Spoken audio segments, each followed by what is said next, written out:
Nosipo, could you please forward, please, for the calendar invite link? It has all of that information. Yeah, I just sent it to her. She's saying it's still loading. It's Okay. taking some time. Okay, I think we're going to start here. I'm sorry to everyone that we've kept waiting. Good morning, all. I hope you are doing fantastic this beautiful Saturday morning. My name is Fanele Fagutse, and I am the co-founder of the Knowledge Institute. We're glad that you're here to join us today as we talk about how to apply to the United World Colleges. I'm just going to do a quick poll to have a sense of who's in the room online so that we can have that information as we have that discussion. So I'm launching the poll quickly. It's 2 short questions. It'll literally take you 10 seconds to do. So please go ahead and start the poll. It should be showing up on your screen right now.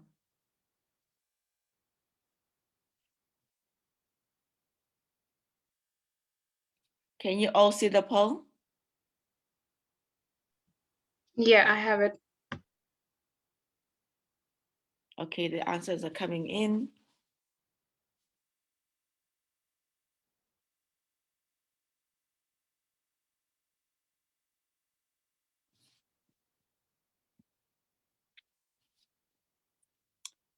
So to our participants, we've got 4 responses so far.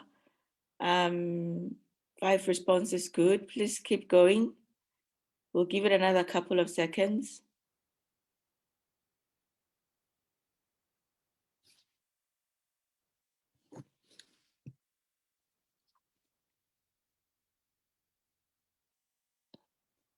Okay, I'm ending the poll in 10 seconds. So if you haven't responded, this is your chance to respond.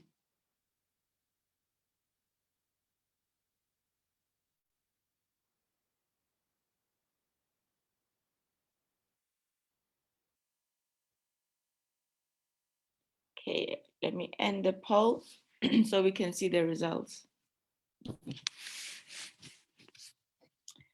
Great, as you can see, let me share the results. As you can see, in the room today, we've got students who completed high school mostly in 2020, and we've got a few students who are completing high school in 2021. So I'm assuming those are current Form 5 students. So that's interesting to see. And I hope that our guests today, our panelists, can see that information. And secondly, about a third of you have already started UWC application, which is fantastic.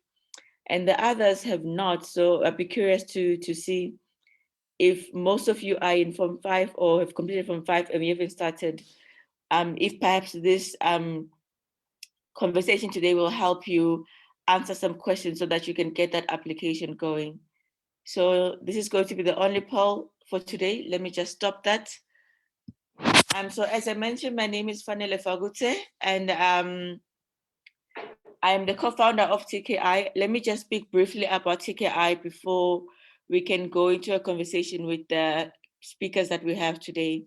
So the Knowledge Institute is an NGO that was started in 2013. We were started by a group of students from Eswatini who just wanted to help other students get information about various study opportunities available to students in the country. I don't know if I should turn my video on or not, but it's quite early, so I might not look video ready. I hope you don't mind.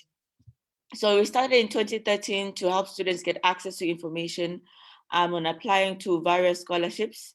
And so I am a co-founder. There are 3 co-founders of the organization.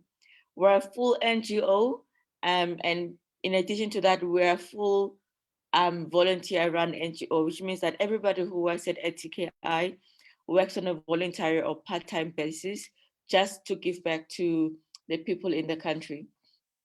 So TKI uses various ways to reach students. Obviously, we're in a pandemic. A lot of those ways have been shifted to digital of late, but we use a lot of social media, as I'm sure many of you found out about this event either via Facebook or via Twitter, or maybe even perhaps via email. We are constantly sending information out to people. Secondly, we used to host a lot of events or presentations in schools. Maybe some of the panelists today, we've been to your school before to do a presentation. And of late, we've been doing a lot of events virtually on Zoom because we are in a pandemic, so we're not able to go out and speak to people in person. But I'm glad we're all able to make it today for this Zoom event. We found that the Zoom events are quite effective in reaching many more people than we would if we're doing an event in person. So just a couple of things I'd like to share about applying to universities and applying to scholarships, which I believe is what most of you are currently engaged with at the moment.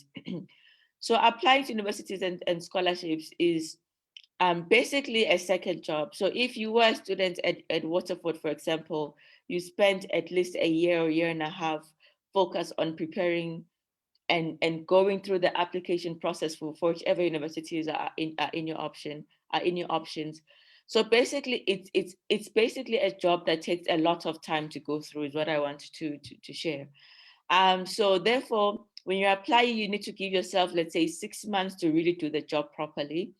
So if it's now February, you should have ideally started last year, maybe November when your exams finish at the latest. And you will probably continue until March, April, May, depending on which countries or which universities you want to focus on. But it is a process, is what I want to share with the students on the call. And as a result, it's very important to be organized when you're going through the application so that you don't feel overwhelmed by all of the individual steps that go with applying. So for example, one step is that you apply for the university. You might or you might not get admission. If you get admission, you might then have to start applying for the scholarship. Sometimes you apply for the university or scholarship at the same time, which means that you need to keep track of all of the materials that you need to submit for both the university and the scholarship component. So having a list of where you're applying to, when the deadlines are, where's the application link, what are the supporting material you need to submit, are they certified if they need to be certified, having your references ready, communicating with them so that they're aware that you are applying to these different institutions and you are assisting them with information that is going to help them write a good reference for you. All of those things are things that you need to have ready and organized so that you don't feel overwhelmed by the process. So that's the first thing I wanted to share, that applying is a process and a process that takes a couple of months. So try and keep yourself as organized as possible so that you don't feel overwhelmed by the process. And the second thing that I want to share with you, and I think that if you've reached out to TKI at any point to request our help, is that you need to empower yourself with information when you're going through the application process, right? So if, for example, you were applying to, if, for example, you were applying to Waterford or to UWC schools, the first thing that you'd have to do is to go through the website of the UWC website, whether it's for Eswatini or international, or you'd have to go through the Waterford website just to inform yourself of what UWC is, what the mission is, what it stands for, and academically, what are the opportunities that it has for you. What are the deadlines to apply? What are the supporting documentation? Basically, you need to just inform yourself. And the first step of that is going through the website of that institution where you're applying. I hope you're all taking notes as I'm speaking. But in addition to the website, two other things that I really strongly advise you to go through before actually starting to fill out your application is what we would call the prospectus in Eswatini.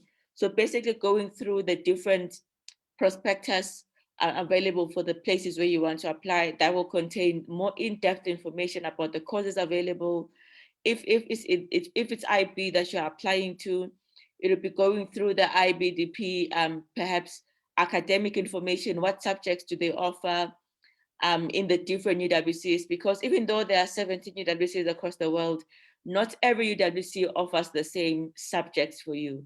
So just knowing that if I'm interested in UWC Hong Kong, I'm able to study computer science. But if I'm interested in marine biology, maybe I should focus on studying in Costa Rica because that's what they specialize in. So the prospectors will give you the information that is unique about that particular institution that you want to focus on. Um, and then the third thing that I want to share is that you should go through the application form itself. A lot of you will not have seen an application form for a university or a scholarship before you start you applying. And it just helps to familiarize yourself with what different kinds of application forms look like, because you might encounter questions that you might not be prepared to answer. So for example, when you're applying to UWC, one of the questions that you might find on the application form is they want you to give reasons for why you want to study what you want to study. And you cannot write one sentence that says, my mother wanted me to be a doctor. Everybody said I was going to be a doctor, so therefore that's why I want to study medicine. No, you have to be quite introspective and think about why, if you want to go into medicine, if you want to study biology or health sciences, why that is important to you, and what are the experiences that you have sought out, if you have, while you were high school students, that has really given you the conviction that this is what you want to do in your life. So going to the application form will basically help you prepare a list of some of the essay questions or some of the longer form questions that you need to reflect on, so that when you start actually filling out the form, so basically before you fill out the form, just have some draft answers on the side. Don't fill out the form straight without having reflected on the questions first, because you might not be doing yourself justice if you do that. You might not putting your best foot forward if you just go straight into the application form and start putting your answers directly without any reflection. And as someone who assists on a couple of scholarship selection committees, I can tell if a student has been reflecting on this, or if they are saying they want to study this because someone else told them, or if they're just going through the motions. It's very obvious. The students who are very passionate about what they want to study or what they want their career to be, you can tell that they are passionate about it. They can say a lot about it. They've got a couple of experiences, they've job shadowed, or they've interviewed that professional, or they met at the career fair, or whatever the case may be. They can talk in depth. And for me personally, when we're doing interviews, I'm always the one who's asking the career question. And maybe the people who are panelists, I've interviewed them before, they can share what their experience of me was like in an interview panel. But the bottom line is, you really need to be sure of the answers that you're putting in your application, and make sure that they really represent you, and everything that you have to bring, as well as possible. The last thing that I want to say before we move on to our speakers for the day is that um, many, if not all, applications in 2021 are going to be online. And for some of them, including the application to UWC, you might actually have to submit your application material via email. So therefore, one, you obviously need to have a professional email address, whereby, in this case, UWC, or in the case of any other institution, can communicate with you. So if my name is Fanele Fagute, my email address should ideally say fanelefagute@gmail.com or something to that effect. I can't start using my nickname. I don't know. I don't have a nickname, but I can't start. I can't have an email address that now says tkiqueen2009@gmail.com, because nobody will know who that is. So it's really quite important to make sure that your email address represents you, your actual name, and also, and this is extremely important, make sure that you know how to write a professional email. This is very different from texting your friends. And I want to emphasize this because a couple of people have written to TKI requesting the UWC application form. I've had to send their email back and ask them to write a proper email. And this is something that when I was speaking to Waterford yesterday, they asked me to bring up specifically that some people just write to Waterford and say, I want the application form, and that's the extent of the email. Please do not do that. Me, if you write that like that to me, I will judge you even before I open whatever is in that email, because I'm thinking, who is the person who is asking for my help but doesn't know how to communicate? So a big favor you can do for yourself is, if you do not know how to write a professional email, Google is your friend. Just Google some of this information first. What does a professional email look like? There's a subject on the subject line. I know where the subject line is. There's the body of the email. In that body, there's a greeting. There's a few lines explaining myself. There's the request. There's a thank you, and then there's a signature. And perhaps there's a contact information like my cell phone number at the end. It's very simple, but it's just one less thing that you're doing that is to your favor when you're applying. So I really cannot stress this enough. When you are communicating with either Waterford or any other institution when you're applying, please be very careful how you communicate with them. Don't take it for granted that you might be using email, or in the case of TKI, you might be sending a WhatsApp message or a Facebook message. Someone is reading all that communication and they're creating a memory of who you are and a story of who you are as a person. Again, you want to put your best foot forward. So I think that I'm going to end there in my introduction. Thank you again so much for joining us for today. I'm just going to put up, am I able to share my screen? Okay, one of our guests is here. I'm not able to, I can share my screen. Let me just share my screen quickly so that we can see who are the guests who are joining us today, and they can start their part of the presentation. So I think we can go in the order that we are already on the poster panelists, if that's okay. So I would like at this point to hand over to Nosi Pombanza to introduce herself and share information or tips that she has for you today about applying to UWC. So over to you, Nosipo. Please feel free to turn on your video so that our guests can see you as you're talking. Thank you, Nosipo.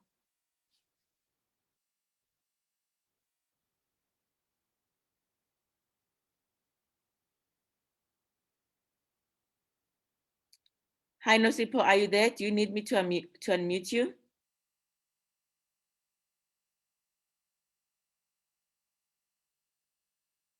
Nosipo.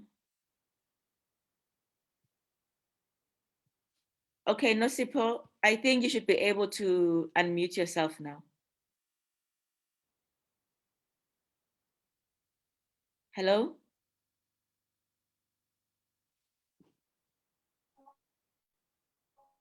Oh. Hi, Nosipo, how are you? Hi. Yeah. Hi, everyone. Can you hear me? Yes, we can hear you.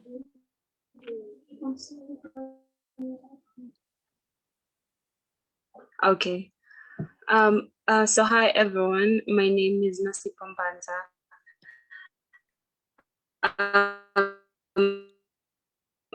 I joined.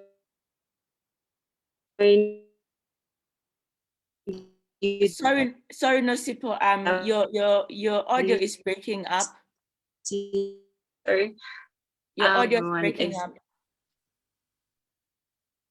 Hello?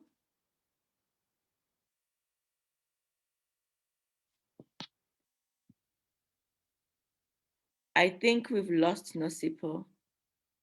So maybe, Nosipo, while you are rejoining the call, we can move on to Mandisa, and you can start the panelists of Mandisa. Over to you. Hi everyone. My name is Mandisa Masonia. I'm here with Elisa. She couldn't join. And Tinashe. I joined UWC in 2020 last year, and I finished my high school in 2018. I then did AS at St. Mark's 2019, and then I joined Waterford in 2020. Yeah. I'm sorry, Mandisa, to disturb you. Would you mind turning on your video so they can see you? Okay.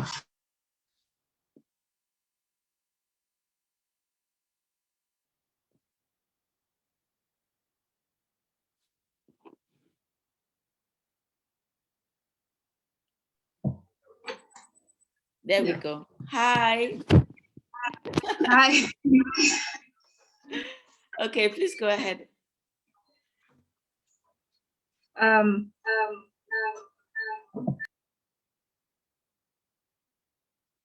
I think that Sorry. if you're in the same room together, maybe you can just use one computer. So if Nokpiwa is there, you can just use the same computer. She doesn't have to join. It will create that interference. Okay, she's here. She's right here. Okay, perfect. Please. Yeah. Go ahead. Hello. Hi. Okay, please go ahead, Mandisa. Wait, I should go ahead. Yes, and just so you've introduced yourself, and now just give the participants any tips that you might have about applying to UWC, and then we'll move on to the next person. Okay, so off the top of my head, one thing that I probably would emphasize is don't just focus on grades. Grades are important, but like also look into other things that you're interested in, like sports or like other extracurricular activities. And also like it's very important that you present yourself as yourself. Like that's why you should have like extra things like sports and stuff. Yeah. That's one tip I have. Thank you, Mandisa. Oh, she just went away. Please call her back.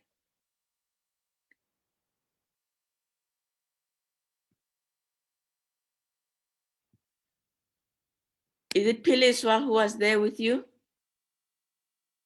Yes, I'm calling her now. Okay.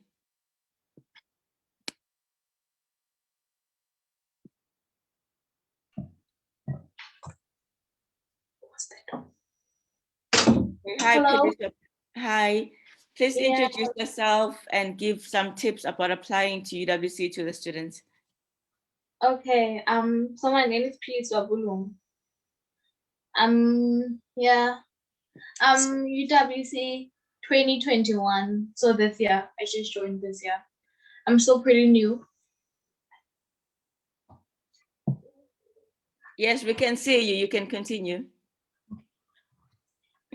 Yeah.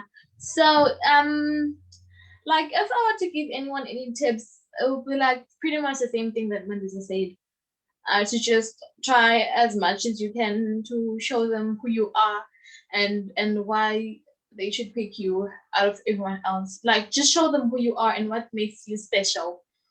So it's very important for you to do like really, really good with your personal statement, I think, because that's where you can get to write about who you are and yourself.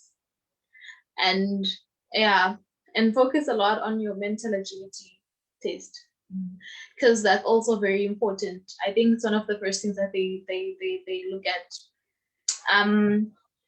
Also choose subjects that you know that you will do really good in, because there's no point in you picking physics, chemistry, and maths and then you're not doing well in those subjects. Just pick the subjects that you know are your strengths and then do them and write them, and then hopefully you'll get good results.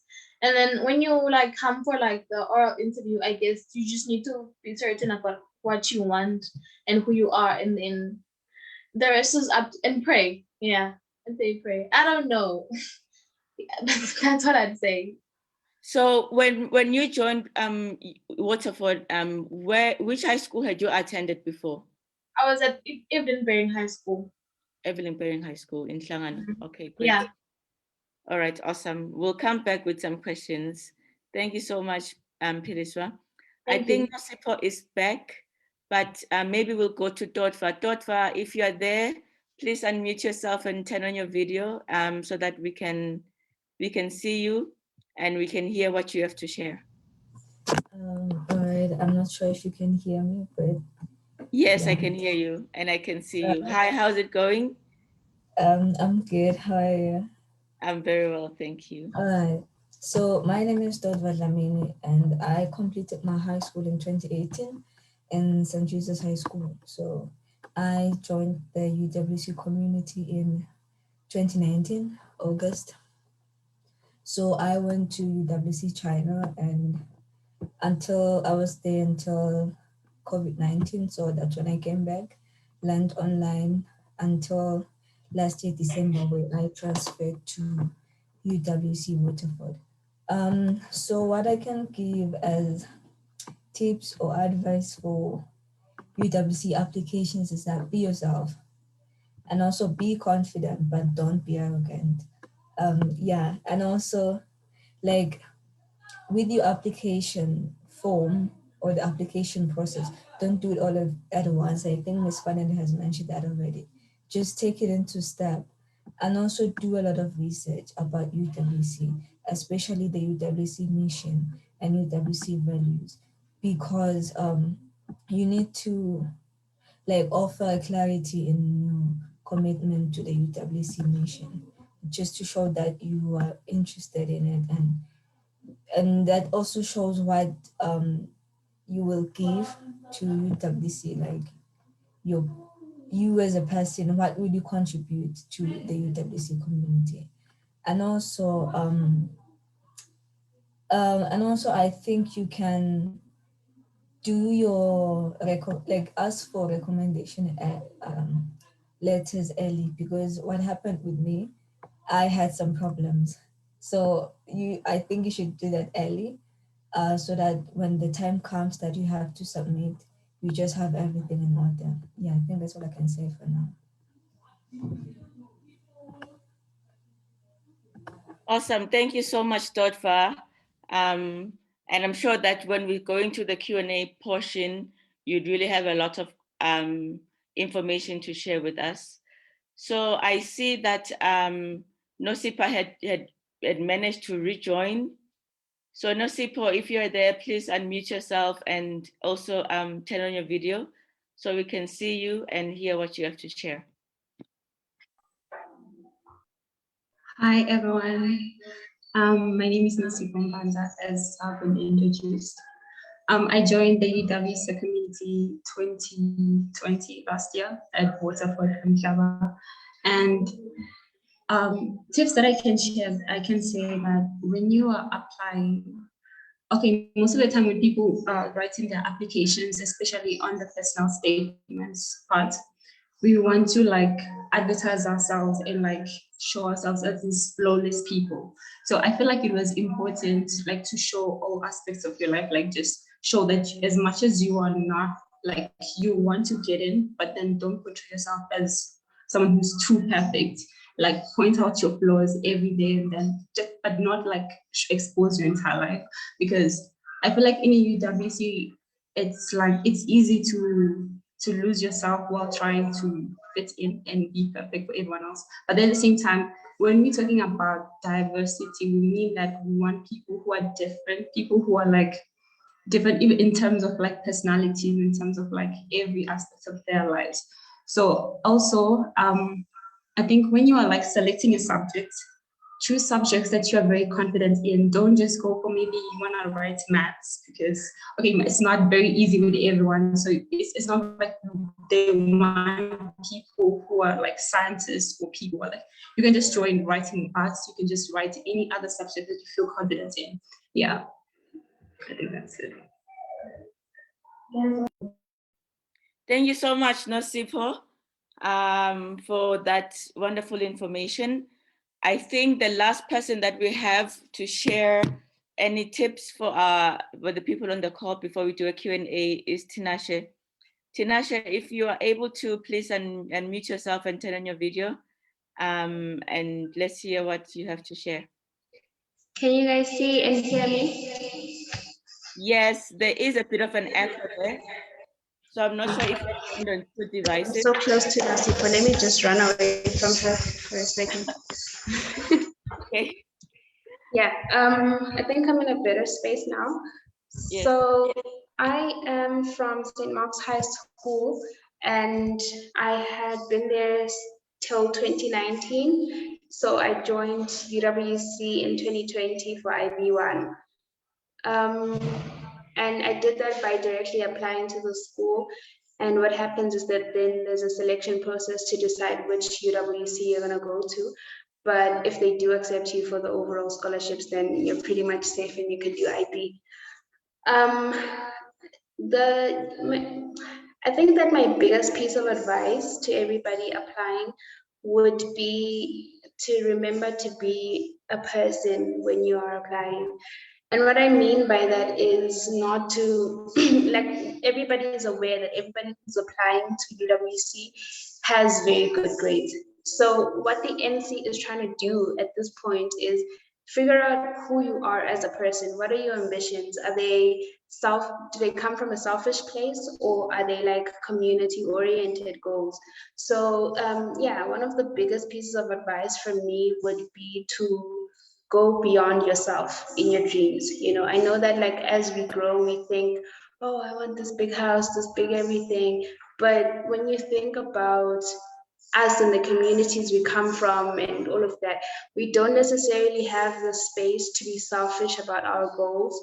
We have to sort of share with the environment, you know, what we have. So I think that's my biggest piece of advice that I could give to you guys, is to be open and sharing with everybody. I'd say it looks very good on your application when you're considering other people with your goals, and you know, the fact that like you getting in would help other people and not just yourself. Yeah.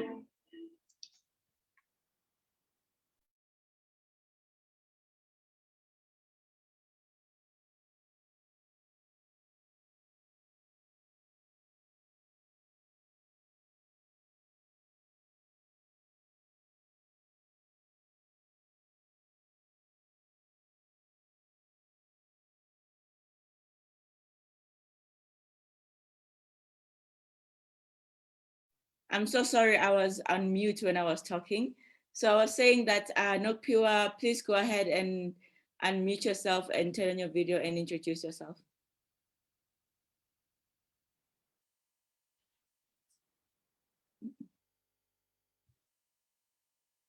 Nokpiwa, are you there? Hi, Oh, can there. you guys? Yes, you also have a bit of an echo. I can't. Can you mute?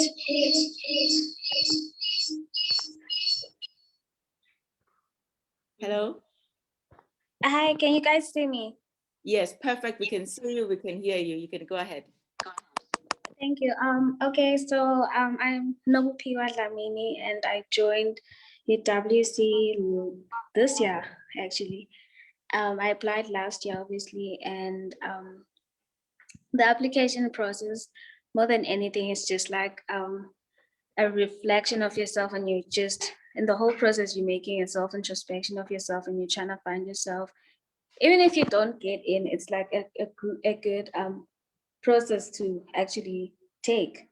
And also, well, and also I'd advise people to, you know, don't, I don't know, to stand out. You know, people feel like they're different and they're trying to make themselves fit into, I don't know, what they think is a typical UWC student, when actually that's not the case. UWC is all about diversity. So they're trying to find the differences in every one of us. So I feel like you should embrace that difference that you have, and you know, maybe include it in your personal statement, whatever. And also, like when you're writing the entrance test, just go for subjects that you like. I feel like don't listen to people. If you know you, I personally wrote math, guys. I was told not to write math, but I wrote it. But anyways, I also wouldn't advise people to take math if you're not that confident in math. You just pass math or whatever. If you just do whatever you like and feel like you do best in, and take your best shot. Thank you. Thank you so much, Nogupiwa. So we've all met we've all met the panelists for today. So I'm trying to figure out how to make the view focus on the speaker. Okay, I don't know how to do that. That's fine. So I guess I would just like to ask all our panelists a couple of questions so that we can get to know you better. So can each of you please just share what your aspirations are post UWC? What would you like to study? And also, what are the higher level subjects that you're taking currently? Because as you know, for UWC, you've got high level subjects, you've got standard level subjects. So what are your high level subjects and what would you like to study in university? And if you didn't mention this when you were introducing yourself, please just mention again which high school you completed Form 5 in. So Mandisa, for example, you mentioned that you came from A levels, but if you could mention the Form 5 high school where you completed, that would be great. So we'll start from the top. We'll start with you, Nokpiwa, Tinashe, Nosipo, Dotfa. We'll go in that direction. So what you are studying as high level subjects now, what your aspirations are for university, and if you could mention just where you come from in Swaziland, where did you do your high school? Thank you.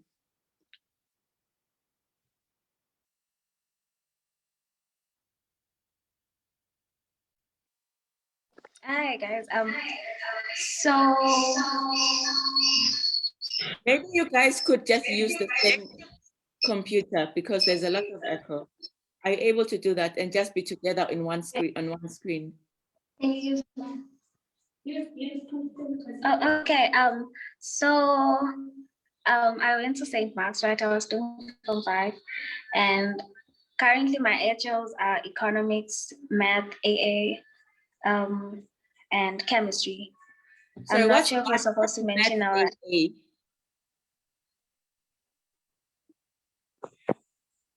Okay. I think they'll learn that when they come here, but like it's the base of math. There's AA and AI. There's the base, and then like AI is the application of math. Then AA is like the base of math. I think that is the best way I can explain it. Yeah. Okay. So yeah. Am I supposed to mention my SLs as well? Sorry, I just asked what you'd like to do in university. Oh, what I'd like to do in university, I want to do artificial intelligence or actual science. I haven't or forensic science, either of the three. But my biggest goal, my biggest one is artificial intelligence. That is what I want to do. Okay, awesome. Thank you. Tinashe, please go ahead.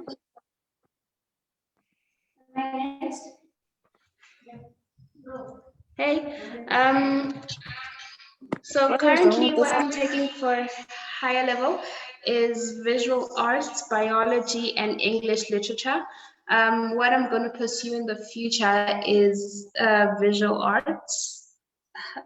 Yeah, that's my course, and it's basically art and design and advertising and drawing, all of those wonderful pictures that you see in adverts, Red Bull type of things. Yeah, that's what it is. That's really cool. And where did you complete high school again? I was in St. Mark's High School for 5 years, and yeah, 2019. Okay, thank you. Thanks so much, Tinashe. Nokpiwa, are you there? Yeah, ma'am. I think I did say. Oh, okay, sorry. No Sipo. Or Dotfa, if you're there. Okay, so like my high level subjects, I take HL chemistry, HL bio, and HL maths. I also committed from St. Mark's High School. I want to be a doctor and maybe specialize in neurosurgery someday. I don't know how that's gonna happen, but yeah, it's my dream. Okay, all right. So thank you, Nosipa. I think for the ladies who are together, if you could just be in the same screen so I can see you, because I'm not sure who's together with who. But while we're sorting that out, Dotfa, please go ahead. Oh, hi, please.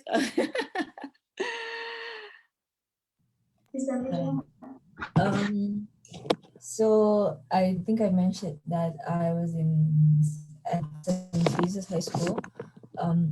So my high level subjects are biology, chemistry, and English A language and literature. And I want to be a cardiologist, so I want to study medicine after UWC and then specialize in cardiology. Okay, awesome. Who did I leave out? I think someone was just showing in the video quickly. By the way, you can leave your video on now so that I can see who's there and who's not there. Is there anyone I left out? Okay, yes, Mandisa, hi. Hi. Please go ahead. So my HL subjects are biology, chemistry, and maths. I do maths AI, which is applications and interpretations. It's sectioned. Well, it's a new syllabus, so they've sectioned math into two. I think somebody explained it. Yeah. So I am hoping to get into medicine, but if that doesn't work out, any course that has to do with biology will do, like what is it called? Biochem engineering, and those sorts of things. Yeah. Okay, all right, great, thank you. Okay, thank you so much. Did I leave anybody out? Melissa. Oh, please go ahead.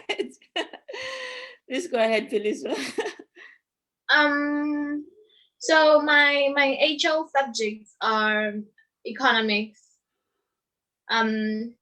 physics HL, and maths HL, AI also. Oh, you So also want to do AI?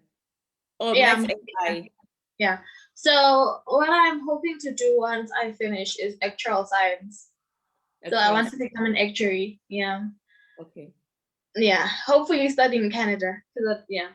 So I'm sorry, you guys. I know that it's all girls, and I feel like it makes it like it's, any boys that I hear might think that that's a thing that's happening. It's not. Like, there are boys that were accepted too. It's just that I guess they were not in. They're not in this meeting. It's not all girls. Yeah. Yeah. Thank you so much for bringing that up. So I think what we'll do now, please do keep your videos on. I'm going to start with a couple of questions, but what I wanted to ask the participants, if you have a question, please just raise your hand. If you use the raise your hand function on Zoom, please use that. If you're not able to do that, please use the chat box.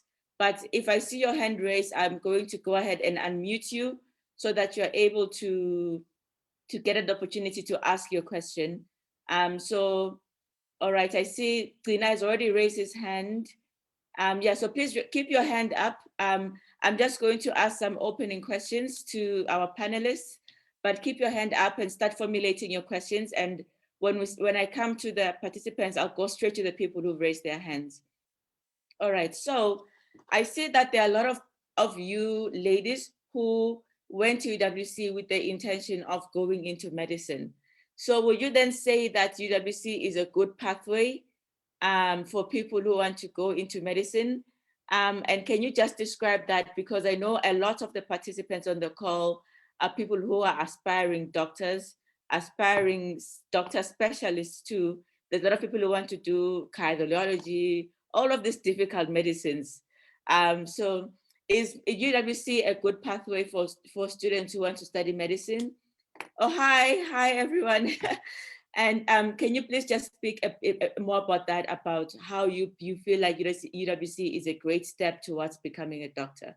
So anyone can just jump in here for the couple of you who wanted to go into medicine.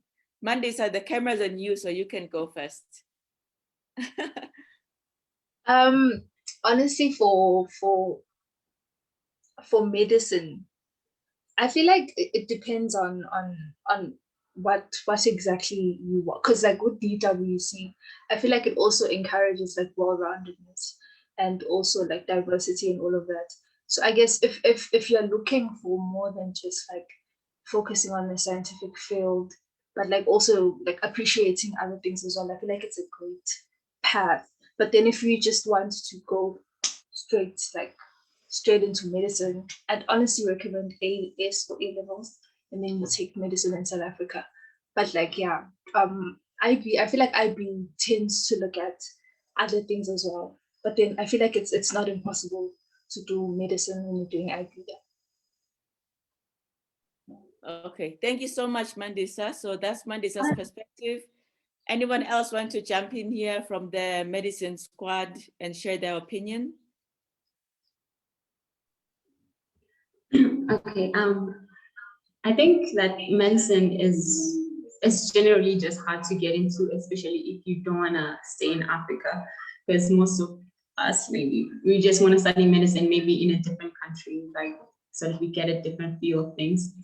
But then what I noticed is not just only with IB where medicine is like difficult. It's like it's so difficult to get into medicine because there are no scholarships available. So like if you really, really want to do medicine, what they normally advise us is to like apply to Southern African countries, like SADC countries, and maybe you get a Swazi scholarship like from the government, because we can apply to the UK, like we are planning to apply basically, but it doesn't guarantee us anything. Like we're not sure. Like they can give us about 80% of the scholarship, but then if you're gonna pay 80% of like I don't know how many thousand, and like the 20% that is remaining, £20,000 a year. yeah, it's just not right. So I feel like you have to open up your options. So like they normally advise us to open up our options. Like you want to be a doctor, okay, if you want to be a doctor, you will have to be prepared to stay in Southern Africa or like pay or like just be rich. I don't know where you're gonna get that money. But then you can also open up your options to other causes. Like for example, in the United States, you can go there to study any undergraduate course like that has to do with biology or like basically science subjects, and then you can take maybe if you're lucky enough, you can get another scholarship to get to pursue medicine at a graduate level. But then it's gonna take you like 8 years. So it's basically very tricky if you want to be a medic, like a doctor, not just only with IB students, but I feel like generally, because medicine is very expensive. Yeah. Yeah. So basically, for all of you who said that you want to be doctors, you have your backup careers just because of how difficult it is to get into medicine and how few scholarships are available to study medicine. If that's what I got from your answer. Does anyone else have a different perspective on this medicine topic? Because I want to get it out of the way, since I know 80% of everyone who wants to go to WC wants to be a doctor. Anyone else wants to give their another perspective?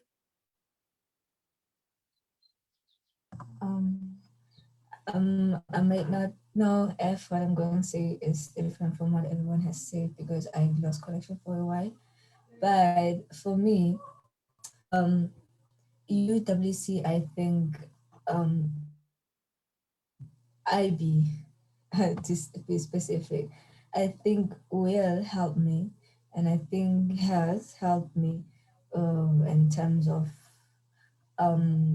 uni applications for medicine courses, because I applied in 2019 and a lot of them were not successful. And since I had started doing my IB last year in August, I also did some applications, but they were more successful with my IB results than my Form 5 results. And apart from that, I feel like I don't know, maybe it's my opinion or something else, but I feel like with curriculum, I feel like it's not as strong that much, such that if sometimes you might find it hard, like a medical school or just any other course that is considered difficult. So I think like doing IB, which is not that easy, just helps you from the shock when you get medical school or any other difficult course. Okay, so basically what you're saying that it just helps you be prepared for the rigor of medical school if you get it, and even the application process of applying to medical school, which is equally rigorous. So doing the IB or going to UWC and having that support in applying makes a big difference, even within the context of all of the other difficulties that were mentioned by everybody else. Okay, thank you. I think at this point, I'm going to unmute you, Tina, so that you can ask your question, so we can have a male voice in our meeting. Okay, go ahead and ask the question. Hi, Tina. Yes, okay. I'm not asking for myself, it's for my sister. I heard someone, she's doing like visual arts, something like that. My sister is interested in drawing and likes looking at art. Maybe she was inspired by me. I'm a graphic designer by profession. Did a multimedia at Limkokwin. So I want to know how she can apply. Maybe she's still doing Form 2 for now, but I want to know how she can apply maybe to qualify to do visual arts at the university. So that's what I wish to know, and maybe I can try and encourage her to practice more of this. So even myself, I want to teach her maybe the basics of design and stuff, so that she can be more interested. So I don't know how. Yeah. Okay, thank you so much. Yeah, thank you so much, Tina. So I appreciate Tina's question. Two questions actually, because I think it's quite important to bring this up, that UWC is not only for students who want to study medicine or who want to study the sciences. So I believe it was Tinashe. Did someone just walk behind me? I believe it was it you, Tinashe? Could you just talk about your application journey as a non-scientific sort of focused student, and what that was like for you? Did you find yourself at a disadvantage? Were you equally competitive with all of the, more science-focused students? And what has been the experience for you as a art inclined student in UWC, and what has been the preparation for university? Again, are you finding art schools that are going to be able to give you a scholarship as a student who wants to go into that field? So if you could just cover all of that, thank you. Hey, so yes, I appreciate questions about art. So what happened in my application is that although the NC doesn't necessarily tell you, okay, I'll just take off my mouth. Can you see? All right. So what happens is that the NC doesn't necessarily tell you like why you got in or what are the advantages and disadvantages and stuff. But if I were to sort of like infer from what happened, I think that a lot of people that come, like even in our public schools, there's a lot of knowledge, like there's a lot of the stereotype around, science and the commercials being some of the most, like successful courses that you can take.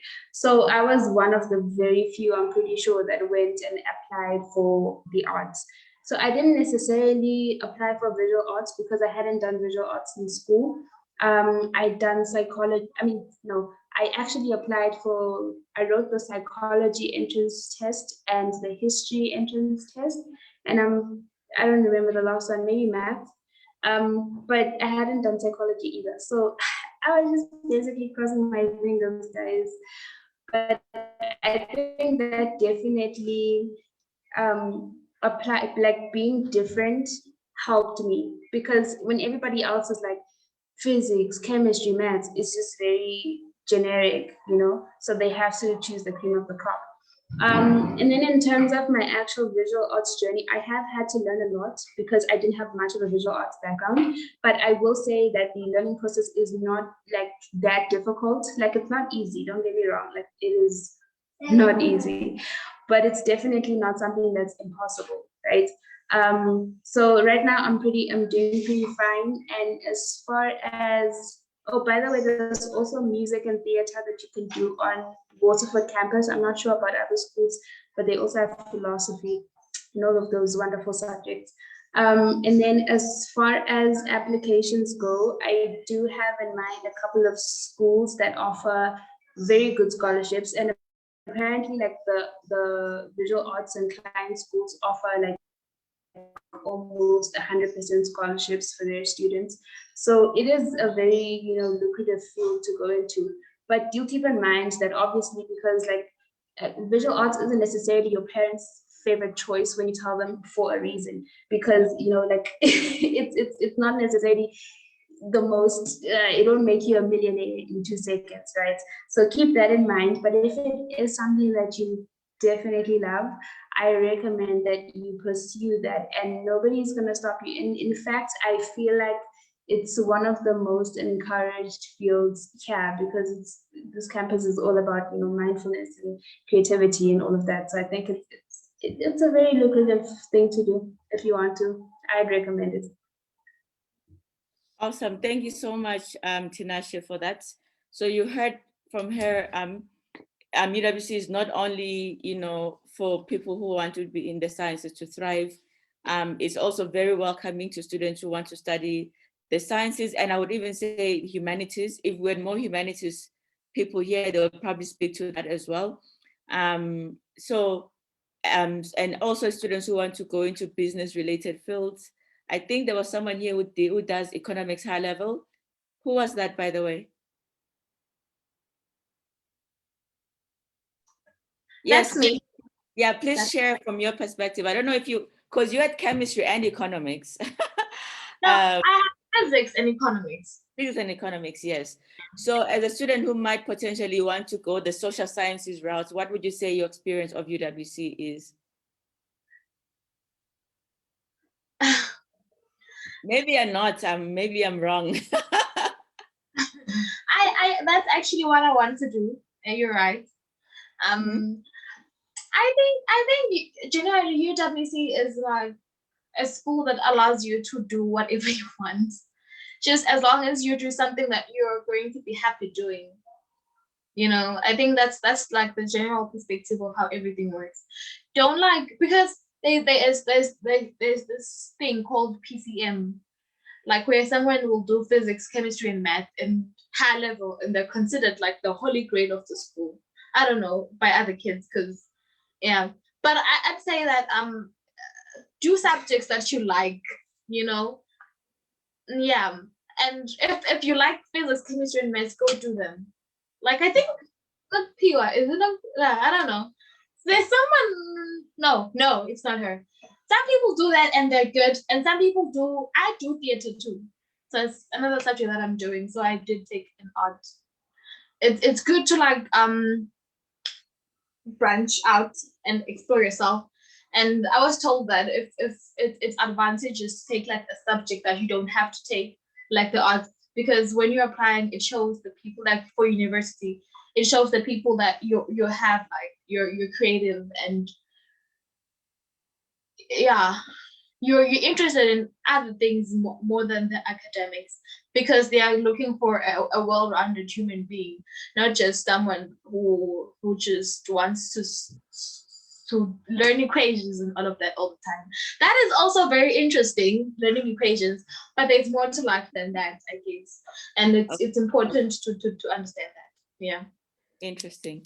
Could someone maybe speak about, because I'm sure there'll be a couple of students who want to, in the language that is used in Swaziland, who want to do commercial subjects. So if there's anybody who wants to go into that area of work, if they could speak to that. I don't know if there was anyone from the panelists who was more like business, money inclined, like investment banking, consulting, that kind of thing. Is there anybody who was interested in that? I know there are a couple of people who wanted to do actuarial science, but I don't know if they just wanted to do like hectic maths or if they wanted to do business. Like, let's just find the most difficult math there is. Okay, let's do actuarial science. Okay. The thing about me is I want to do something that is really just math, and I feel like actual science is not my first choice. Like I said, my first choice is like doing algorithms, doing artificial intelligence. That is what I want to go into. But like, if I can't have it like as my second degree or whatever, I'll just have it as a backup. the actual science, because it's also math. I feel like I can do it. And that is why I'm taking economics, because either way I'll find it in varsity, whatever. So yeah. Sorry, that's I the think case. there's someone who needs to mute themselves in the background. Sorry? Someone has to mute themselves in the background. Or is there someone there with you? Yeah, it's Tinash. Okay, sorry. So the question that I have for you is, so you're saying that UWC is also great for students who want to go into the tech space, basically. So because I'm sure there'll be a lot of students who will be asking about computer science, software engineering, that kind of thing, data science. So your experience of UWC is that it does prepare you well for going into that career. It surely does. Because I feel like you can be anything that you want to be first. And also the students, yeah, there's just everything's just available to you. Whatever you want to do, you just do it. Everything, and I mean everything you can make a great team using like your math class, whatever. There's amazing students, there's amazing teachers, there's just every resource that you need to actually pursue whatever you want to do. And this is like the right place for literally anything. Like they said, there's arts, there's humanities, everything. You just like everything's, yeah, basically. Awesome. All right, thank you so much. Okay, so I see that we have one more hand raised from Nongzebo Nsingwane. Nongzebo, I'm going to unmute you so that you can ask your question. And for anyone else who has a question, please raise your hand and I'll unmute you to ask your question. If you're not able to do that, you can ask your question on the chat box, but please do raise your hand. Okay, I think someone wants to say something. Go ahead. Yeah, I think I saw a question on the chat. I don't know if it was addressed or something Yeah, similar. we'll come to that question. Don't worry, I saw it. All right, Nongzebo, please go ahead and ask your question. Okay, thank you so much. I think, but my first question has been answered, that I wanted to ask if IB at UWC is good for engineering, since I'm interested in doing engineering. But then I think that has been answered. So now my second question is, I am doing Form 5. So is it good for me to start applying this year, or should I wait for next year? Thank you. Okay, awesome. Thanks, Nongzebo. And I think maybe before our panelists jump in to answer this question, our previous speaker had also spoke about his sister who's in Form 2. And the question in the chat is also asking about when is the best time to apply to UWC. This is also someone who's currently doing Form 5. So what would you advise someone who is not already done with Form 5 to do? Should they apply now? And if maybe they are still in Form 2, how should they prepare themselves so that when it's time to apply, they're ready to submit a strong application? So anybody can jump in here and answer. Can I jump in? Thank you so much. Yes, please go ahead. Do you want to go ahead, Nupio? Okay, can I go first? Sure, you can go. So I applied when I was in Form 5 and I just got into Form 5 really so late. So yes, that is like the best time to apply, because you don't have to be like after Form 5 and then you're not really stranded, but like Form 5, I feel like when you're in Form 5, that is the best time for you to apply. And also people feel pressured by the fact that they didn't learn, they're not done with the syllabus in their life. What am I gonna write? I feel like personally I wrote things that I know I can actually attempt without actually covering the whole syllabus. Which you can go for things like English. I don't think you need to complete the syllabus for you to write English. I wrote bio as well. It can be a little general knowledge sometimes. I don't know. It just don't worry about those things. Just go for something that you know you can wake up any day and write for the entrance test. And yeah, it's possible. And that's the best time to apply. Even if you before you can actually apply and not get in. But I think that the following year you'll be you'll be even better and stand a better chance compared to the rest of the others. Awesome, thanks Nokpiwa. So the answer there is that definitely if you're in Form 5 and you feel confident enough, go ahead and shoot your shot. The other question was for someone who's in Form 2 or who's still coming up and for whom UWC is part of their journey, what should they be doing to prepare themselves? Again, anybody can jump in here to answer this question. So when did you all know that you want to go to UWC, and when did you start attending the career fairs and so on and so forth? So when did your UWC journey start? I'm not sure if I can go on once. Yes. Like Mandisa, because she wanted to speak. No, go ahead, Dr. Mandisa can speak afterwards. All right. Okay, for me it was different. But I do not advise that. See, I knew about IB, but just a little when I was in Form 5. I didn't know much by then. And then after my Form 5 results, my brother had a friend who did IB. So he was like, do you know that there's IB and stuff? And I was like, yes, I know. But I hadn't considered it. And then I was like, well, if you want, okay, one of the reasons that I didn't know about the scholarship, so I maybe can afford to pay that much money. So I did not even think about it. But financial situation doesn't really have to stop you from wanting to do IBM. There are scholarships a lot, but there are scholarships available. So what I can say is for someone who's still in classes like Form 2 or who's not yet in Form 5, I can say that I feel like being involved in community things like community services or your extracurricular activities in school, which some of it helping people, some of them may include whatever. It doesn't have to be that specific, but I have found that community involvement is somewhat important. So you might do that so that you have a lot of experience and you have a lot to say about that because it is somewhat important. Yeah, and someone, okay, Nopio has talked about Form 5 students. For someone who's done with their Form 5, but I get late because some of the UWCs begin in August, like my previous one, with the one I was in before. So if you apply this time and you are successful, then chances are you will go to one that will open in August that year. So yeah, it doesn't matter even if you are done with your Form 5.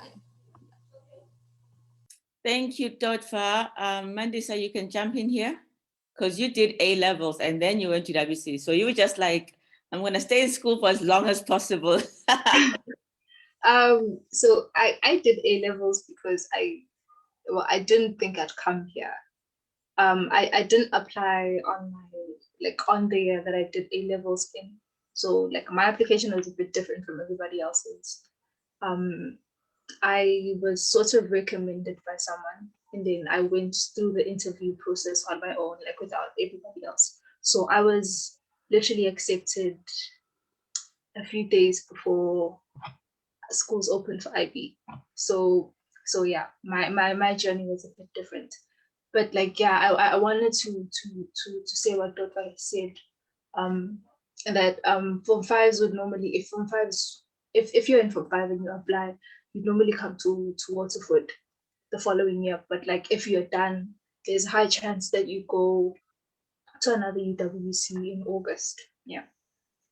Okay. So basically it's accommodating of whether you are in Form 5, you just finished Form 5, or you may be 1 year out of Form 5. So there's no one sort of way that you can get into UWC essentially. I don't see any hand raised from anyone. So I'm just gonna go ahead and ask my own questions then, if nobody has any questions that they have on their side. Mandisa, you mentioned something super important around the importance of having extracurriculars or strong extracurriculars. Could you just, all of you, just share what were your extracurricular interests before UWC? Like what clubs were you a member of? What did you do? Or even not clubs, if you just, it's just something that you did at home that you were really super interested in. And what is UWC's stance on extracurriculars now? So how much time is it required for you to spend time, or you're just always in the library? So can you speak about that aspect of UWC from before you were a UWC student to what it looks like now? And sorry, and in that, could you just sort of answer the question, why is that important? What role does it play in the next step that you'll take after UWC?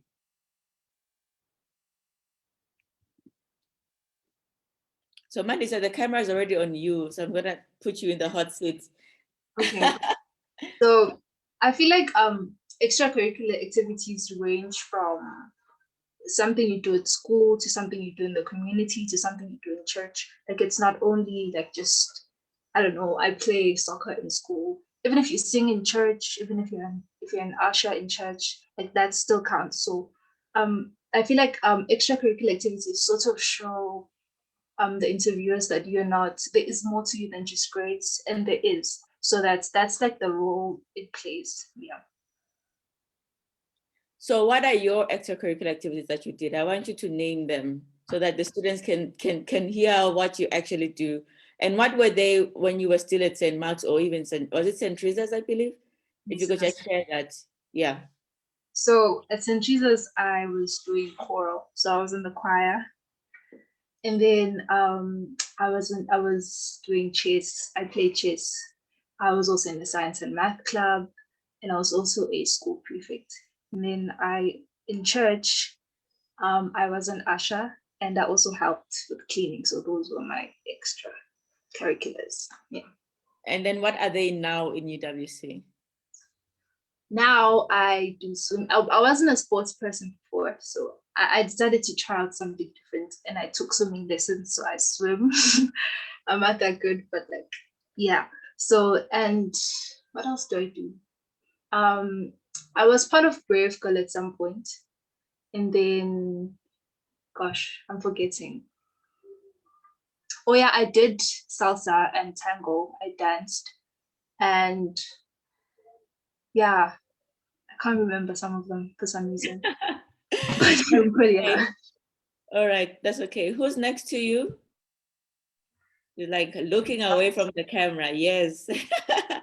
Could you speak to your own like non-academic activities prior to UWC and when you're in UWC, and why are they important? Well, okay. Extracurricular activities that I did before UWC include I played netball at school. So I used to play netball. I was in a lot of clubs. I was in the debate club, spelling bee, like the English club. I was also in like the science clubs at school because yeah, that's also something that I did. I was also in like a girls club, a World Vision girls club in my community. Yeah, that's like one of some of the things that I did. I think those are things that I mentioned in my application. I'm not really sure if I mentioned all of them.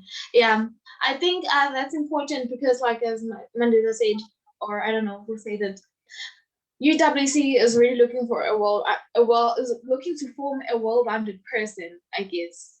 They even ask you like which church you're from. I guess yeah, they do. Because they're trying to like find like someone that has everything in them, you know? Like someone that knows how to be spiritual if you are, I don't know. It's to be someone who's spiritual, someone who's active, someone who's involved in things. I think right now it's pretty difficult to because I'm new and I just got in the middle of a pandemic in UWC, so some sports aren't allowed to be played because of the restrictions that are there. But I'm really looking to do because there's like climbing. there's climbing. Climbing. I'm looking to do that. Swimming, like Mandisa said. Yeah, maybe Cool. play netball again. So yeah, Yeah. there's a lot of sports here, and I'm also playing pool. So yeah. Awesome. So I just wanted to say for the people listening, if you look at the application form for UWC, you get questions like, are you a member of any organizations or clubs? List any positions you've held at school or outside the school. Do you have any strong musical, craft, or artistic backgrounds? Describe any activities that you've taken part in to serve others. Do you regularly take part in physical activities inside or outside the school? Are there any special achievements that you like the selection committee to know about?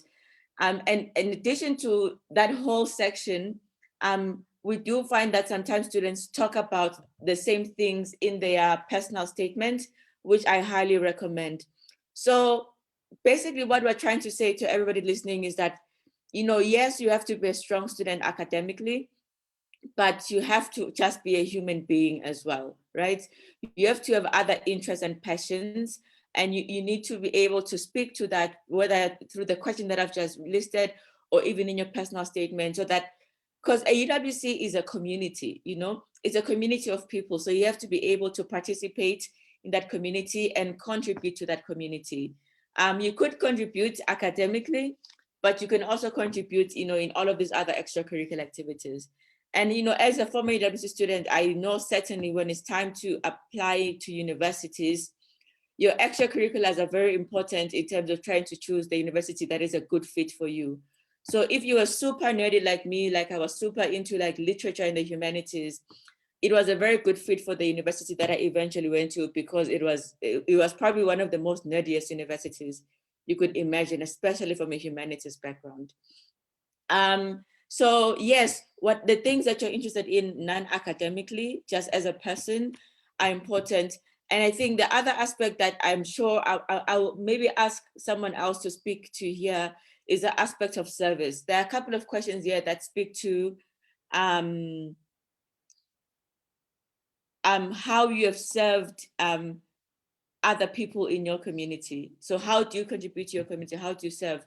So yes, you can do that through your church, but you can also do that through any other ways. And in fact, one thing that I want to highlight here, someone is doing their laundry behind you, Sipo.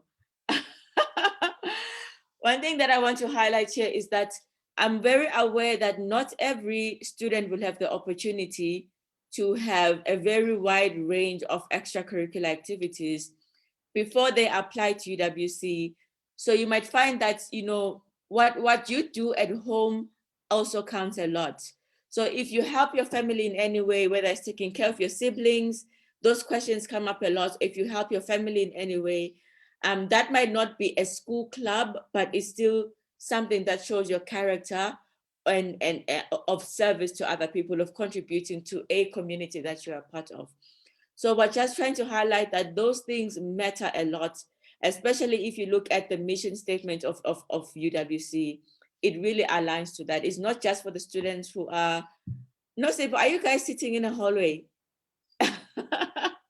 You are sitting in a hallway. Okay, that explains a lot. So if you look at the UWC mission, serving people and being part of a community, that is trying to better itself is quite important. So it's really important to highlight that, whether it's in a family setting, a school setting, or any other setting. The final thing that I want to mention too is that UWC, someone mentioned that you get a religious question. I do want to highlight that you don't need to belong to a church to be eligible for UWC. You don't need necessarily to be religious or spiritual, or whatever the case may be, to apply to UWC.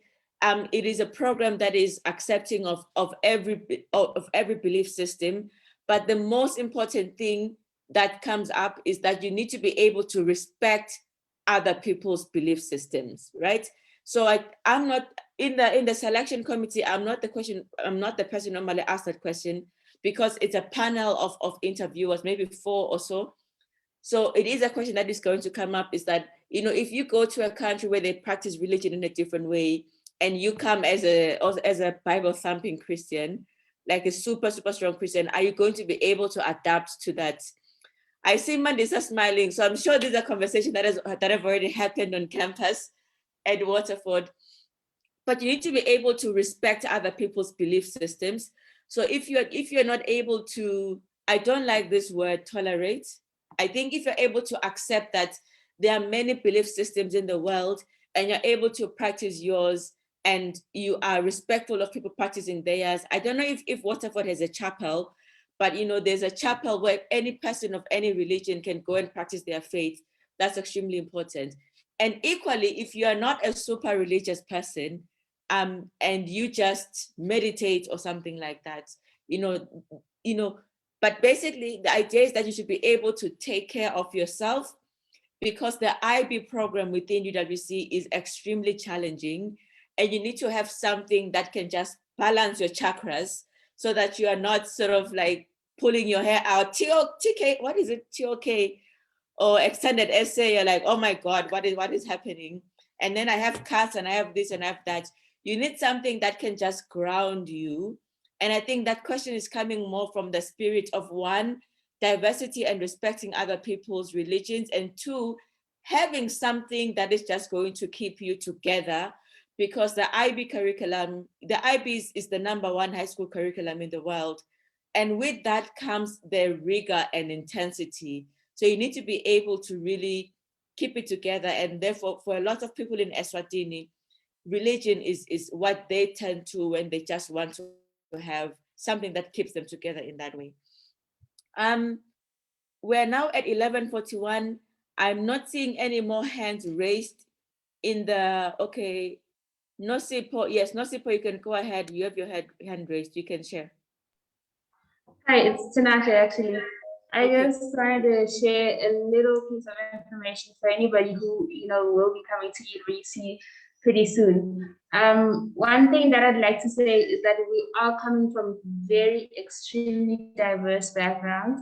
So what happens is, like, when you come together in this small environment, this remote situation where you barely can get to go to town, and especially now while we're in a pandemic, we're not allowed to go to town at all. So you get to interact with these people, and I'd love for a person that comes into a UWC to come with a very open mind, because even though you don't have to be completely accepting and absorb all the information that comes from different people, it's very important to acknowledge them, because that's when you actually start to see them, because when you see somebody as something different from you, that can actually create a lot of tension between you. So I think that, like, if you come with even the mentality of learning, you are a student even on the human level. So when you learn about all of these different people, it's very enriching to your soul to just like kind of understand how other people work. So you come across many different concepts when you do get here.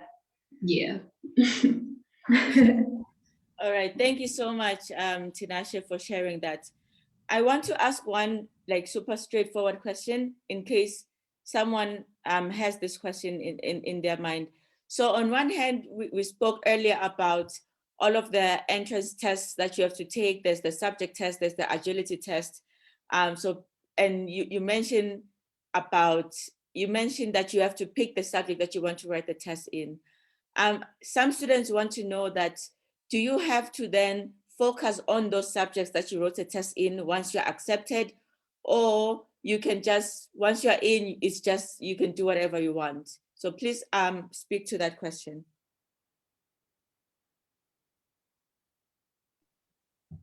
I'll try to pick this one again. Like I said before, I did pick psychology, which I'd never done before for my entrance test. But of course, after I was accepted, I did kind of decide that I'm not that interested in psychology, or in fact, it just won't make me mad. So I just went into like something different. So you definitely have a lot of leg room to move around when you do get accepted into the UWC. You actually have like about 6 weeks to just like shop for subjects. So you can go to classes, see the teacher, meet them, talk about all of these different concepts. And if you feel like it's not your thing, you can go to a different class another time, Yeah. Not pure. I don't know if you're talking to us or if you're just chatting. I see that you are speaking. But if you'd like to weigh in, or anybody else, if they'd like to weigh in here, that would be great.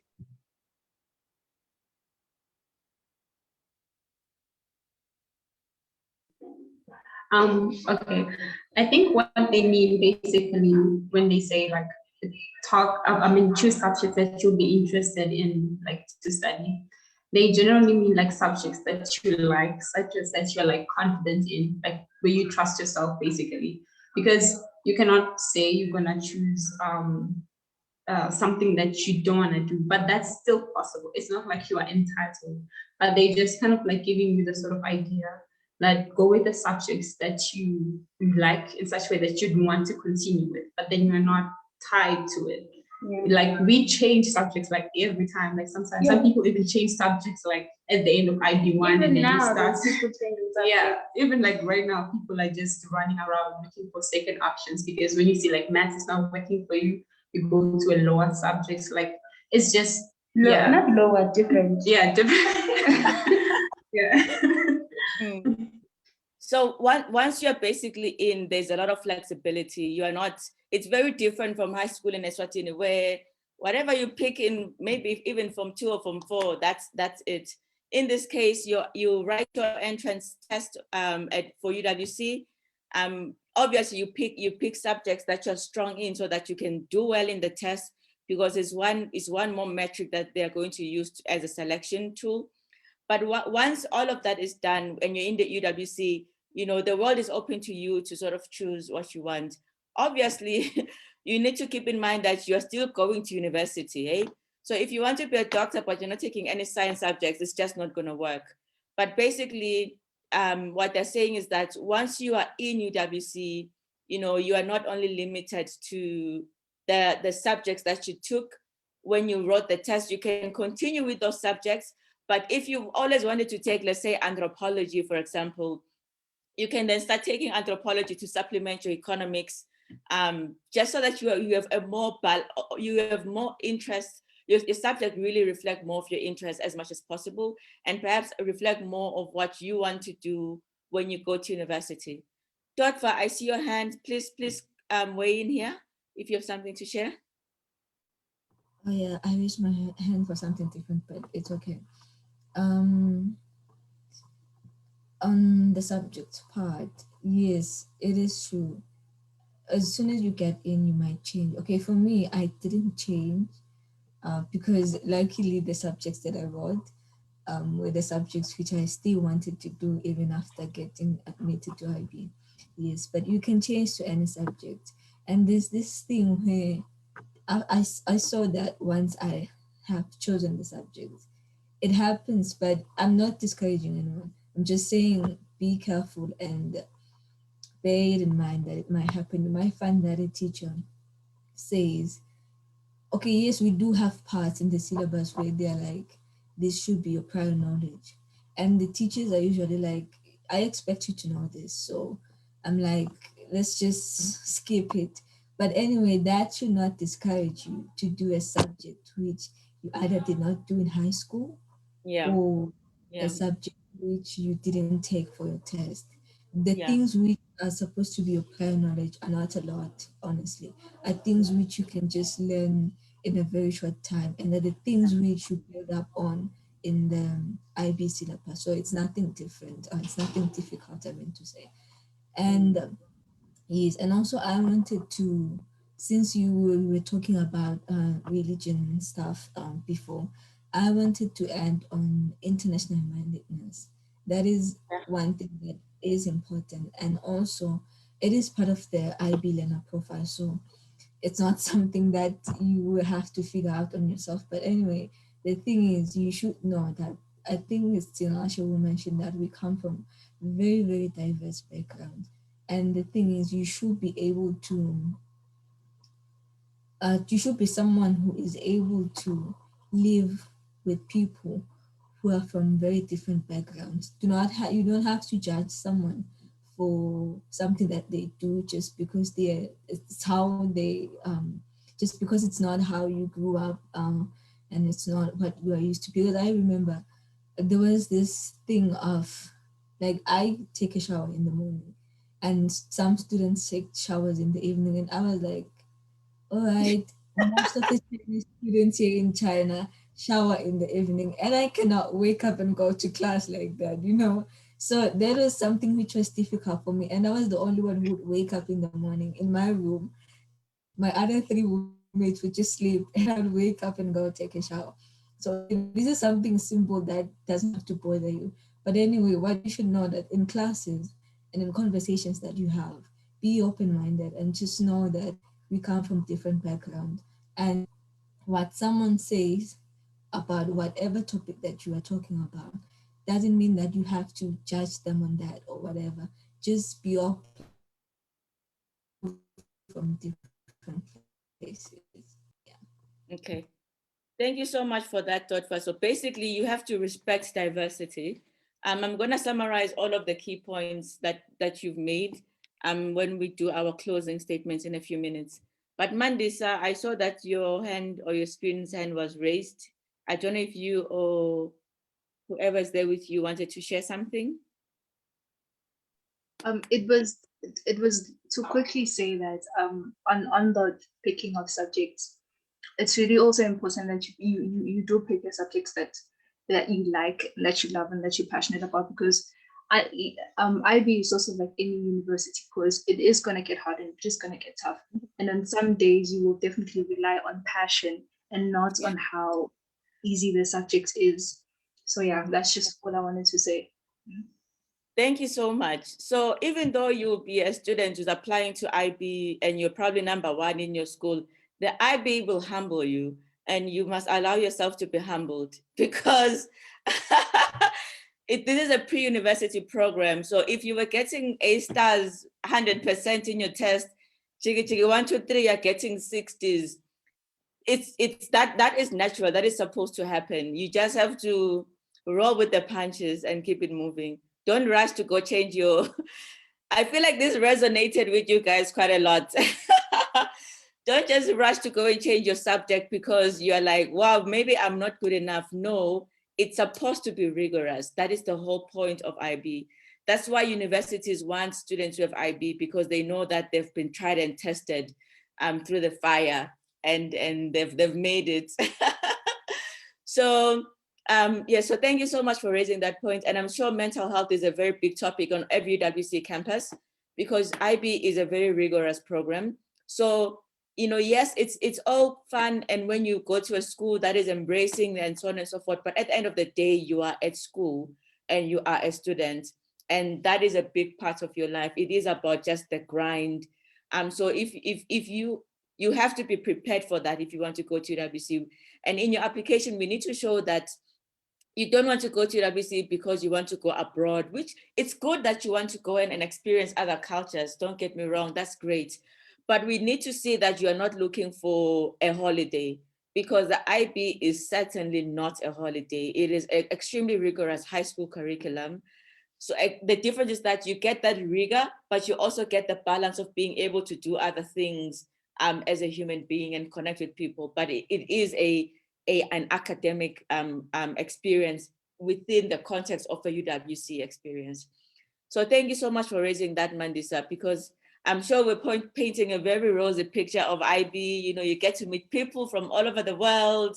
You get to try swimming, and I don't know, someone said they play snooker on campus or whatever. That's great, but you are a student, and you have to keep that in mind. And I would maybe if anybody is interested in talking about this point, which I think that is very important to perhaps highlight, since a lot of students who will be applying are going to be students who are in the top 50 in Form 5, or students who've just been doing well in high school in general.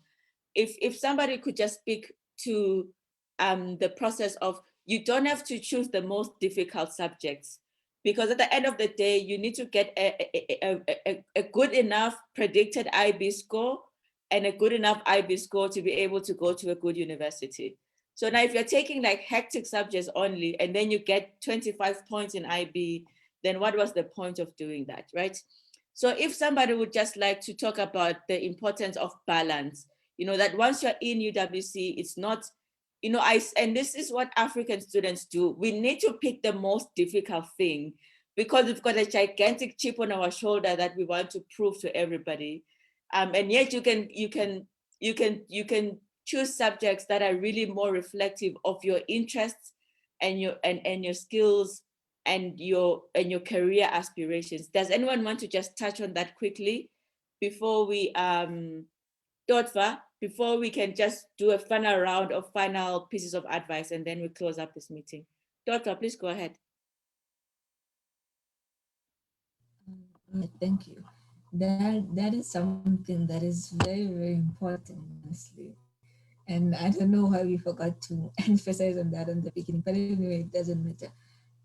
It is very, very important to make the right choices in your subject. Because you might want this. For me, in high school, I thought physics was easier than chemistry. And then I was tempted a bit, even though I was told that physics IB is very difficult, but I wanted to choose physics, like honestly. And then I had to figure out that, you know what, at the end of the day, I need to get a good grade. So that's when I was like, you know what, I won't die even if I don't have Don't come and kill physics yourself. as saying physics is difficult. Yeah, it's just my own experience. Yeah. Anyway, so and with my choice of biology and chemistry, like I don't know, but anyway, it's something that I was able to cope. And there will be days, honestly, even in your at lower levels or your subjects which you think are easy or subjects which you do very well in, there will be days where you just hit rock bottom and you can't do anything, you can't even go for classes anymore. It's like you just can't. So, and on that's not a problem. It will happen anywhere, anytime. But I think what is important is you to take action on that.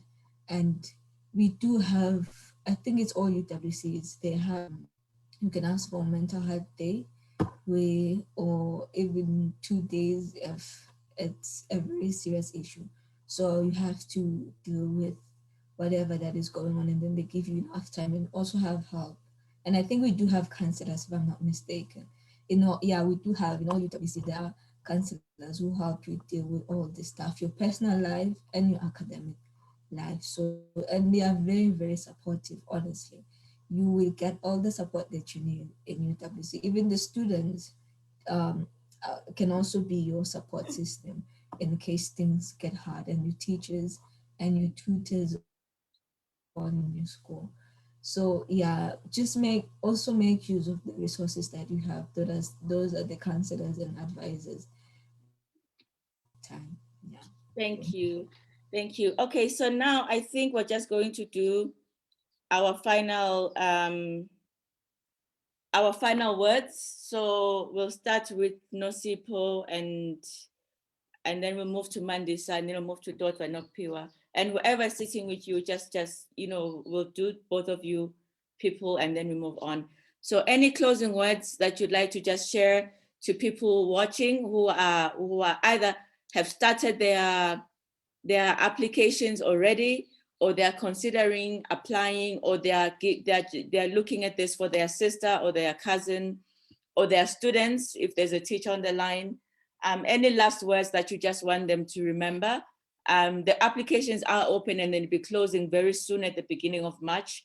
So there's not a lot of time left, about 2 weeks. Anything that you'd like to share with them, please go ahead and take that time now as your closing words. So we'll start with Nosipo and we'll go down.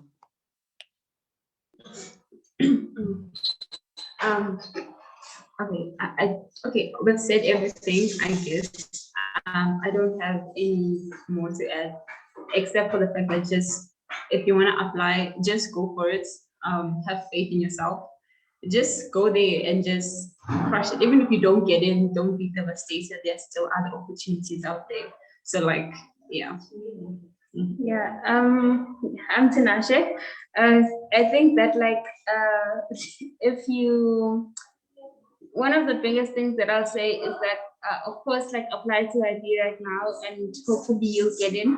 But for the future, and especially for somebody that says that they have a little sister in Form 2, it's good to apply even through the grades, like to try to get into the forms, because also that's another thing that your NT looks at is, have you applied before? I applied to get into Form 4, I didn't get in, and then I applied in IB.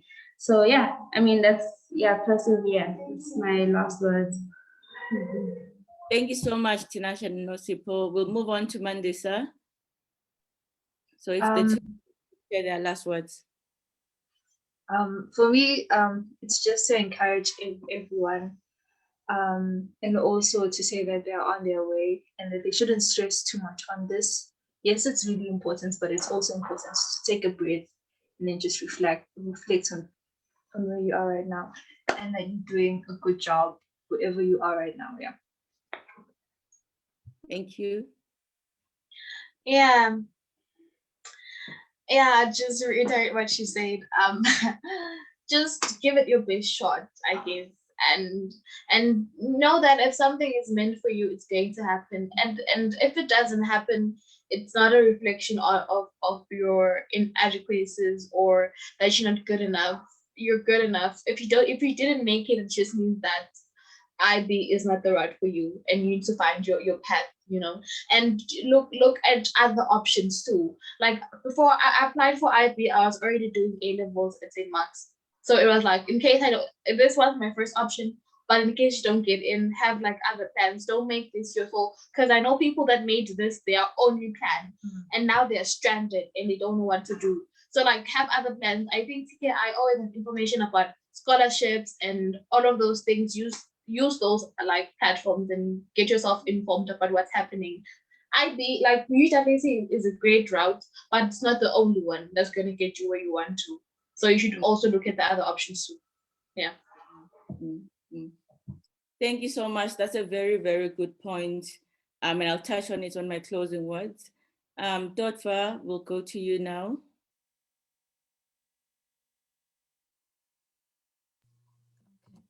My last words are just have faith and believe in yourself, honestly.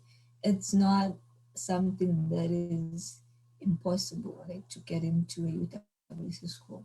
Take it from someone who never believed in herself at all.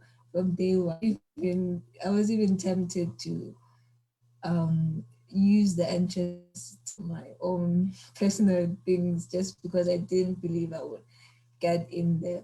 But anyway, just believe in yourself. You will make it as long as you are true and you are yourself. So yeah, that's all I can say. Just have faith. Awesome. Nokpiwa.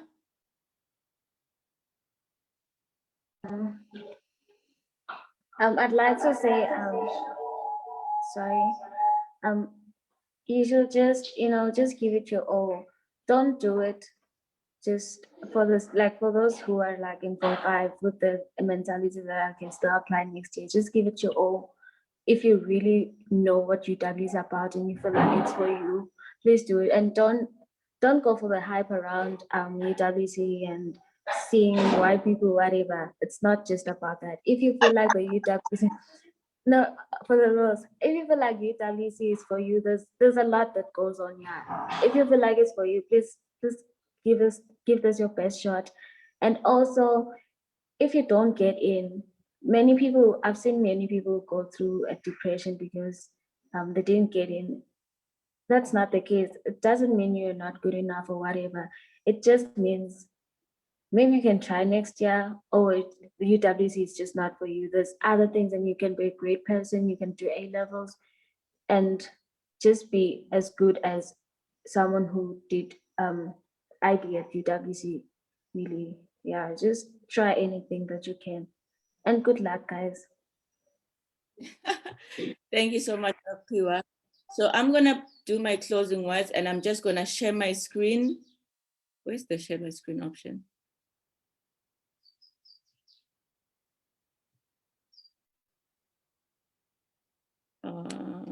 Wait, how do I do that? Okay, share.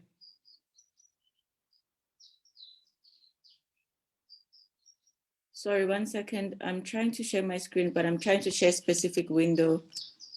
Oh, that's the problem. Okay. Okay, let's go back. Let me share my screen. I just want to show this last picture or last slide for the people watching, right? So as we mentioned, the deadline is on the 5th of March. So that's the information. Sorry, wait, I'm almost done. Just give me 5 minutes. So that's the information that you need. You've got your application form. You can get it there on that website or the second website that I put there. If you've got any questions or you want to submit your application form, you use that careers@waterford.sz website, email address. Please write a nice email. Please, guys. Don't write an email like you're falling down a tree. You know, be very, everything that you do reflects back on you. So please be yourself, just like you would when you come to a person, you speak very politely. When you're writing an email, please be very polite. If you need any more assistance or you've got any more questions, you can use that counseling email address that will come directly to me, and the tki.advisory@gmail.com. That's what you can use if you've just got general questions, especially around what are my other options beyond IB or beyond UWC. That's extremely important. Remember that every year we graduate thousands of students in the country. There are only 7 to 10 UWC scholarships, right?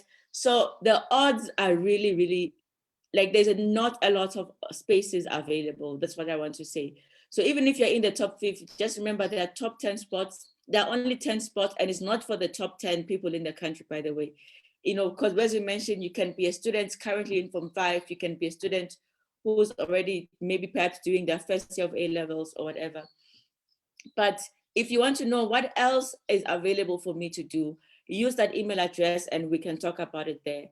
And beyond using that email address to ask, you can go to those 2 websites that I've listed there, the TKI Eswatini website.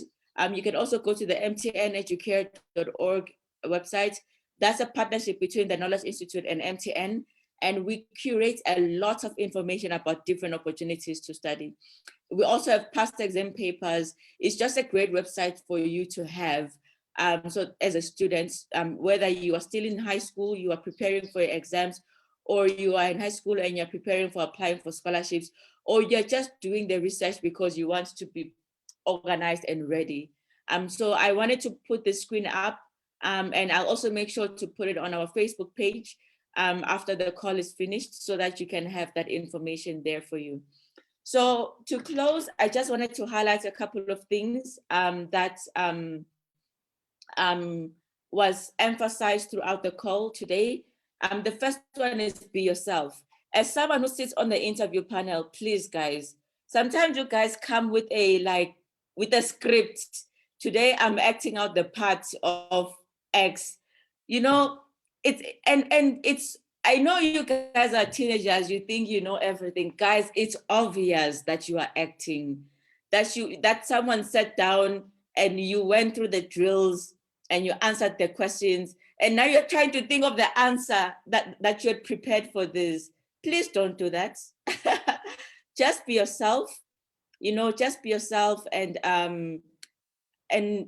yeah, don't give us a version of yourself that is for UWC. Give us you. That's what UWC is looking for. I cannot emphasize that. Don't come with the production. We will see, you know, that, oh, I'm playing the part of leader, and then everything you talk about is about, I was leading my school in this, I was a leader in the church. It doesn't work. We want you as a person. Secondly, be a good person. You know, UWC is obviously for students who are great academically, but you know, you have to show that you're a person that can coexist with other human beings, you know? So, you know, being kind, you know, being, you know, courteous, respectful to people. At the interview stage, which is the last stage of the application process, we're not looking at your grades in high school and all of that anymore. We're looking at you as a person. So try to just be a good person, be a kind person, be courteous, greet people, smile, have good energy around you. That is very important, because we need to make sure that whatever school you go to, you are not going to become a problem, right? The third thing is you need to respect diversity.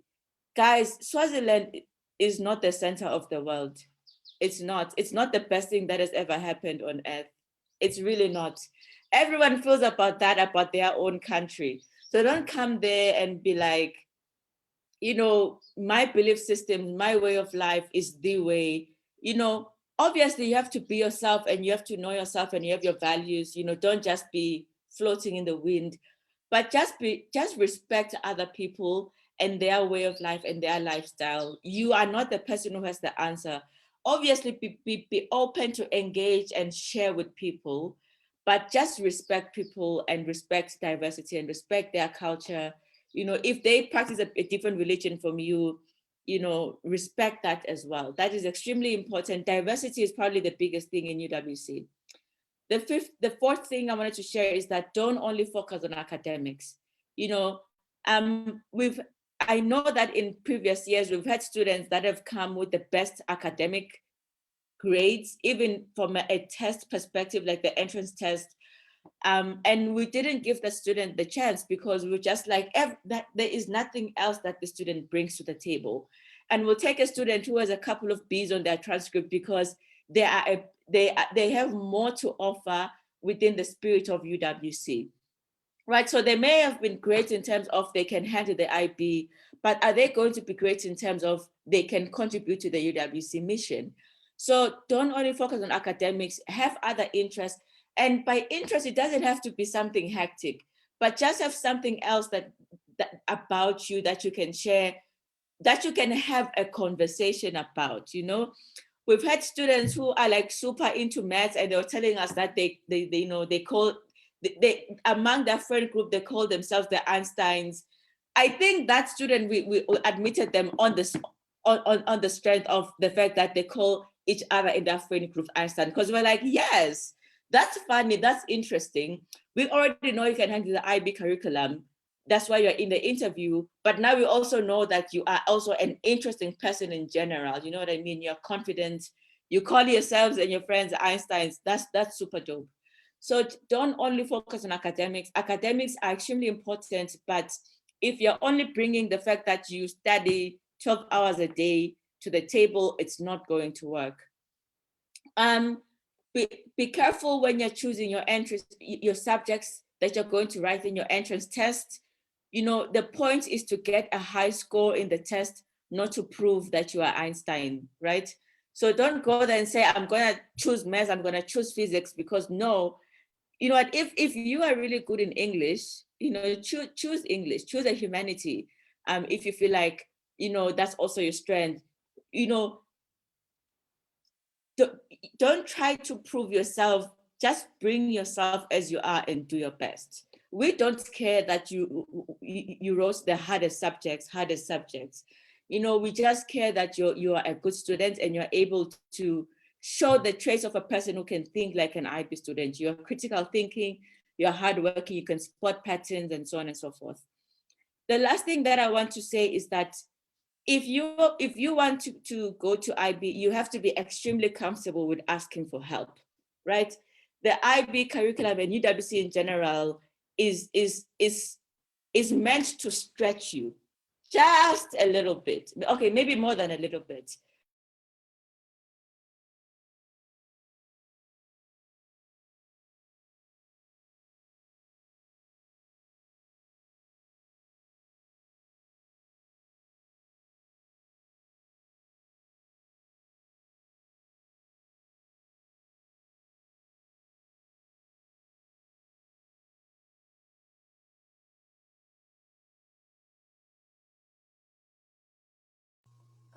Ma'am, we can't hear you. I'm not sure if I'm the only one, but oh, she's gone.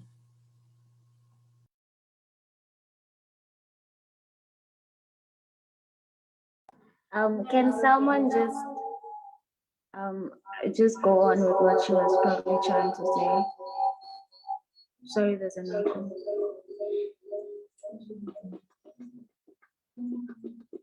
I think she's back.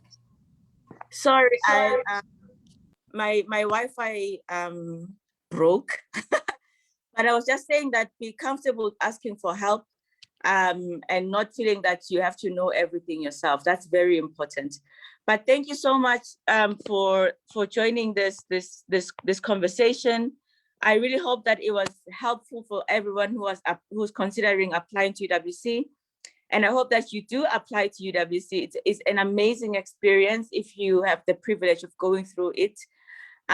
So please just go for it, put your best foot forward, apply, and shoot your shots. And I wish you all the best. So thank you so much for everyone who joined.